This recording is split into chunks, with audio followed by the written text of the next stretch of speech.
ಸಂವಿಧಾನಕ್ಕೆ ನೀನೆ ಶಿಲ್ಪಿಯು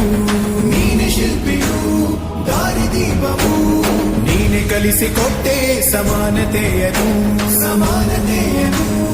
ಏಕತೆಯನ್ನು ರಾಷ್ಟ್ರ ಸಂವಿಧಾನಕ್ಕೆ ನೀನೆ ಶಿಲ್ಪಿಯು ನೀನೆ ಕಲಿಸಿಕೊಟ್ಟೆ ಸಮಾನತೆಯನ್ನು ನಿನ್ನ ಲೇಖನಿಯ ಬರಹ ದೇಶ ಖರ್ಚನೆ ಒಂದು ಮಾತು ಕೂಡ ಭೀಮ ಗರ್ಜನೆ ನಾಯಕ ನೀನು ಭೀಮರ